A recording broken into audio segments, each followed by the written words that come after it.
wanted to jump on here really quick to give a little bit of background as to some videos that I've been uploading recently. I decided, I think last week, to go ahead and upload a little vlog about what my summer was like.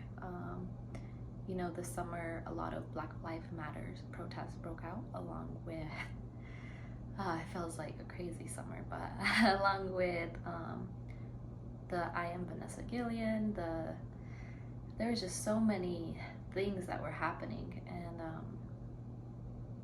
I decided not to post about it just because personally I've always kind of tried to keep politics outside of my page.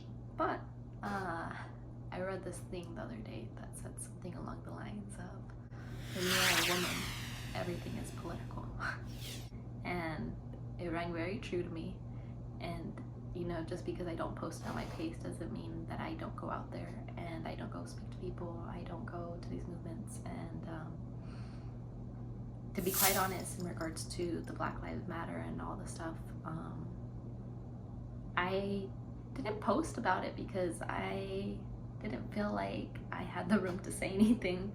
A little silly maybe, but you see, as you could probably see, I am a light-skinned Latina, and though I am not white, I do recognize that I do have white privilege for being white passing. I never wanted that to come off as ignorance. I definitely do try to do my research and try to understand the other side. But what I will say about the protests is just how insane they got. You know, I decided to post a little bit of my June. I went to a few things here in Tucson and jumped on some virtual stuff that I was able to, and like I said, I originally didn't feel like I was able to say anything, but I realized that all of these protests, Black Lives Matter, and it roots from this deeper issue of colorism in our systems. And no, I am not Black, but I am Mexican. Better yet, I am Azteca. And I can't stay quiet anymore. I've seen too many things. I've heard too many cries. I've witnessed too much blood be shed to stay quiet. And don't get me wrong, I definitely found myself out there, but I just didn't think it was my place to post it onto my platforms. I realize now that it is necessary to post it onto my platforms. You know, like I said, colorism is very, very much rooted in our society, and I have always been very aware of that, and I've been always very aware of my white privilege. But it didn't come so backhandedly to me like everybody else, you know.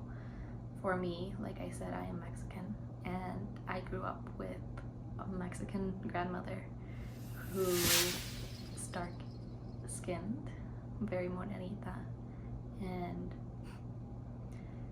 to her, I wish that she could understand what's happening in this day and age. I wish she and the people of her age were able to do what we are doing today, but here we are.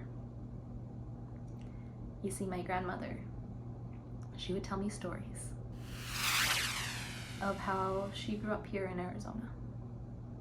And my grandmother grew up during the Great Depression.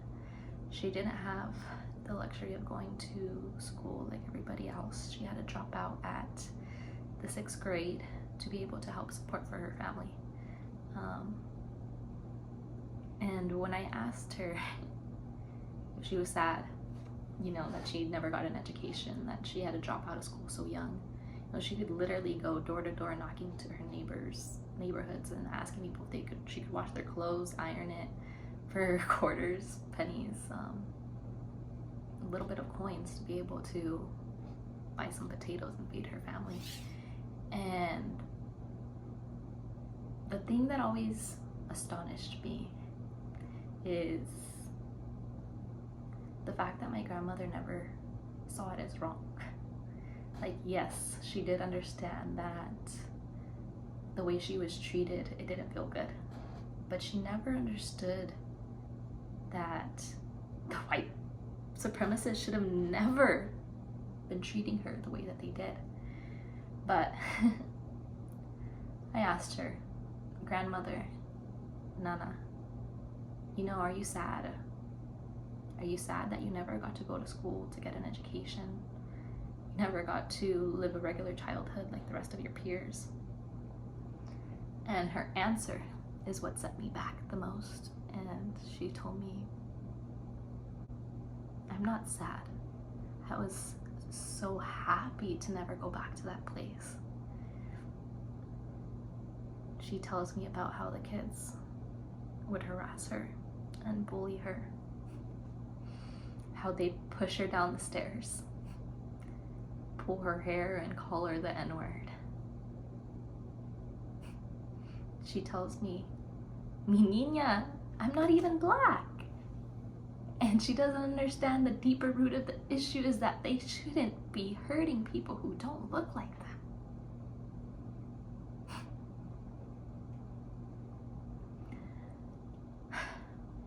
Growing up, like I said, I had my grandmother, and she never understood the root of the problem, the root of the colorism, the racism, the hate. She just understood that she was never accepted.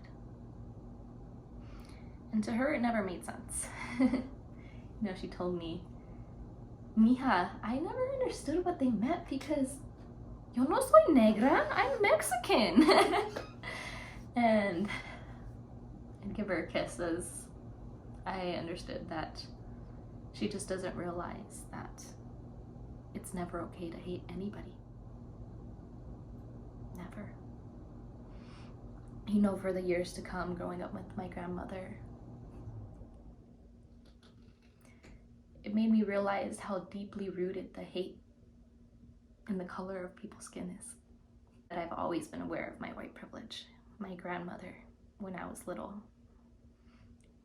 no bigger than a year old, probably up until I was in elementary, because I asked her to stop.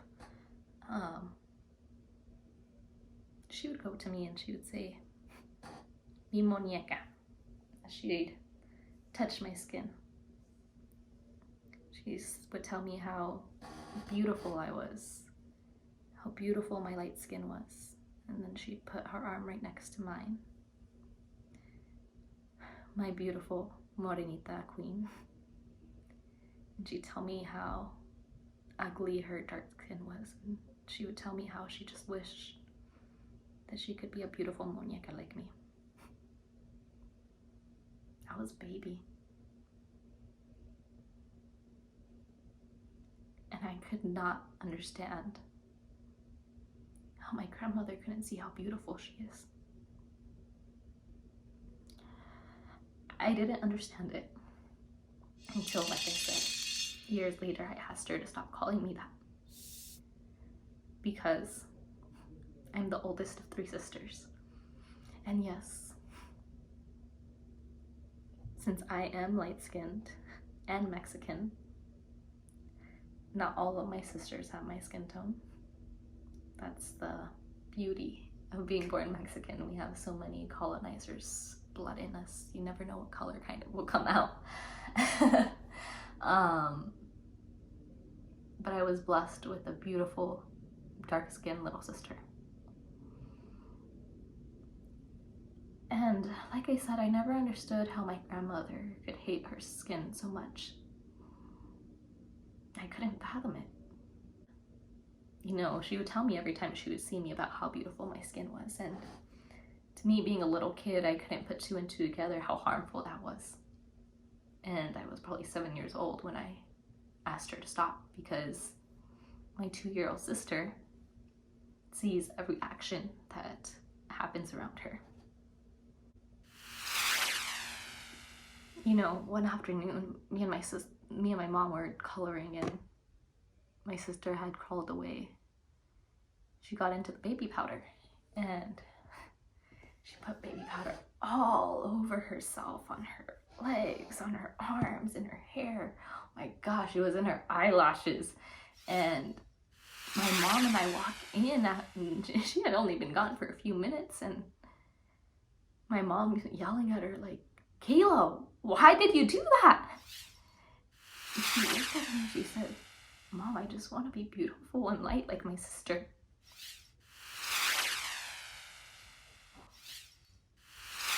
Your hate is deeply rooted in our society.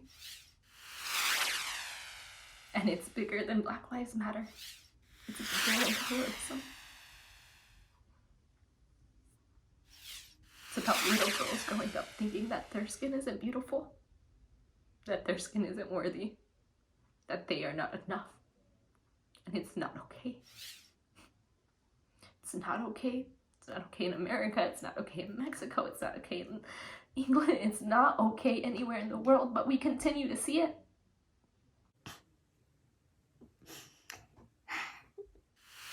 I was 7 when I asked my grandmother to stop telling me how beautiful my skin was. I started telling her that every time that she thought that she needs to admire the beauty of her morenita skin.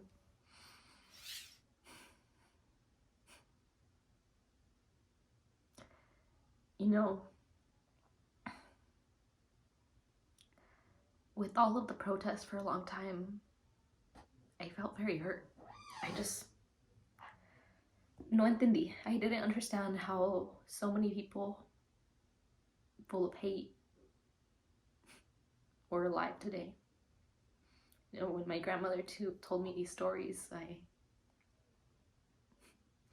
I guess I understood that the people that hurt her were still alive, but it took me a while to understand that the people who hurt her were still alive, but they were still spreading their traditions. So that's why we have to spread ours louder. We need to spread our love. We need to spread our light. We need to spread our authentic self. There's no more hiding. We can't stay quiet anymore. Do you understand that?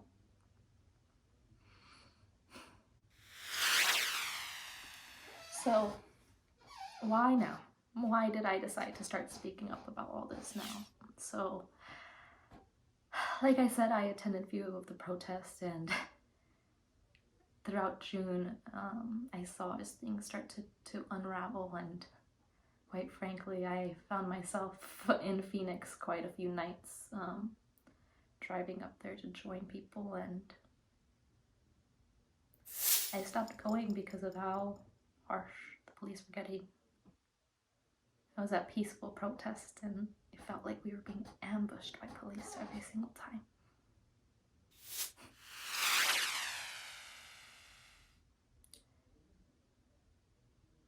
After a few months of trying to be quiet, I ran into somebody on my page, and they were talking about how their friend is being held as a political prisoner right now in Arizona.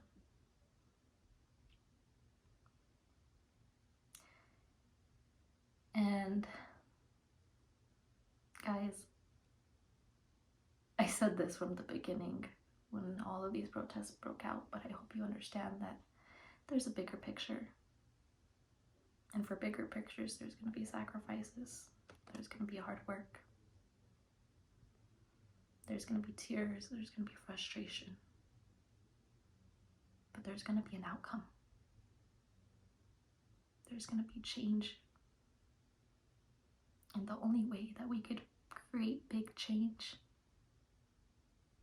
is by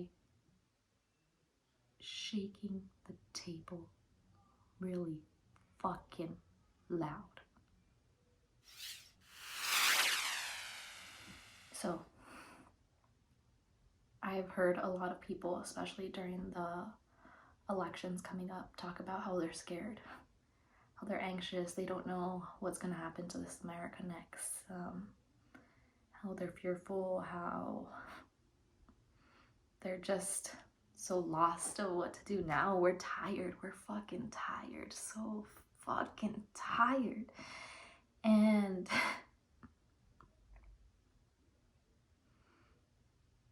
so I decided to post about the protest that I attended because I want you guys to realize that you're not alone. That you shouldn't be scared. That we're gonna make it through this. Y que juntos somos fuertes.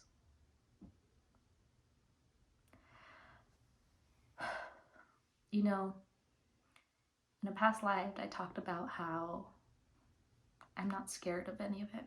I'm not scared of doing things. I'm not scared of speaking my truth. I'm not scared of people spewing their hate onto me because I am the answer to my ancestors' prayers. I'm the answer to my ancestors' prayers because they prayed. They prayed for freedom. They prayed for a voice. They prayed for somebody to save them. And I may be generations late, but I'm still the answer to their prayers. And I'm gonna do what I was called here to do.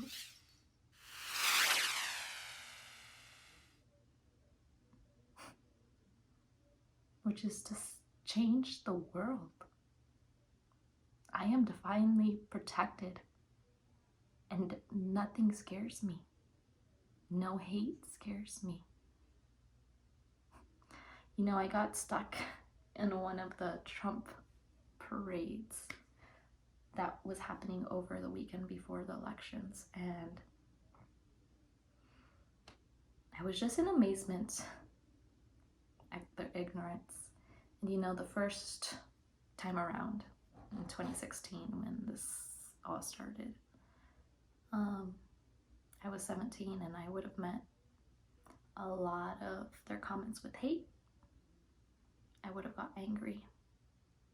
I would have let myself get out of focus. I would have let myself swoop down to their level. But I've matured and I've realized that their hate is not fucking worth getting me out of character. It's not worth it. Never worth it. Nunca. And why do I say that? You know, I was stuck in that parade and I watched as miles went on of cars just driving by. So at a red light, I decided to roll down my windows and play a song that has been stuck in my head since, like I said, the last election in 2016. And J. John wrote a song back in 2016, like I said, that's called Cop. Criminal of Permission. A cop. C-O-P. Criminal of Permission. And I think that the Trump supporters fail to realize, or maybe they do realize, and that's why they're so fucking passionate about keeping America great again, is the fact that the system was built on genocide.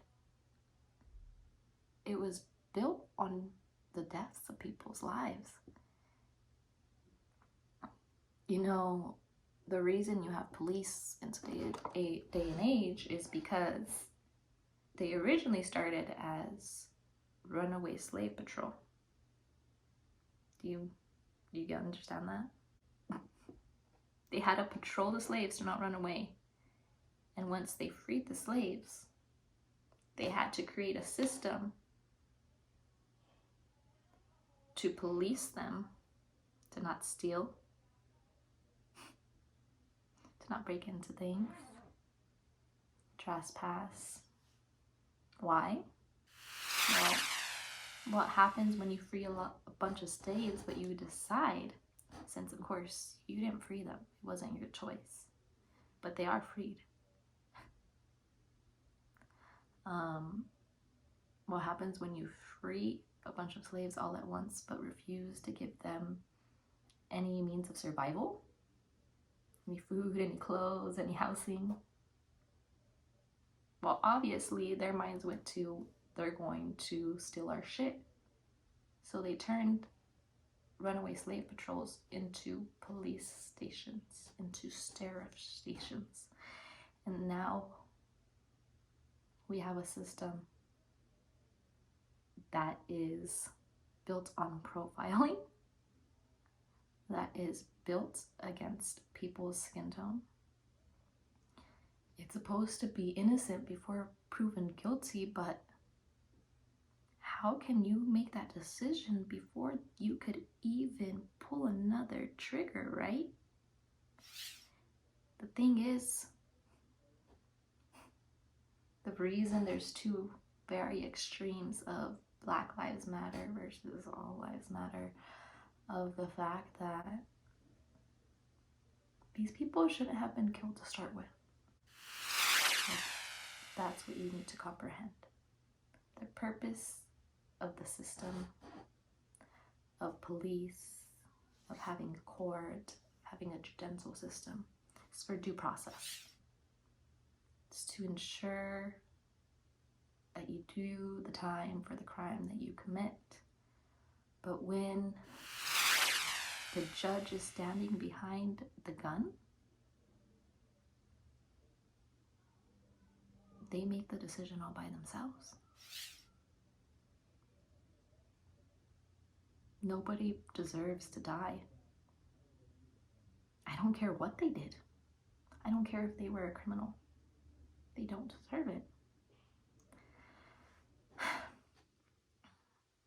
You know, like I said, I was surrounded by this parade while I was driving to an appointment on the other side of town, and I decided to roll down my windows to play Criminals of Permission for these lovely people. And I was harassed by honking, by FUs. I actually had one girl start blowing kisses at me. That was kind of cute. You know, it just made me giggle because, like I said, back in 2016, I would have stooped down to your level of hate, of ignorance, childness. But at this point, I just feel sorry for you. I feel sorry for your stupidity. I feel sorry for your ignorance. I feel sorry that you think that somebody else gaining rights will take away from yours. I feel sorry that your hate is so deeply rooted that it spews out, because I could only imagine the hate that's reflecting within.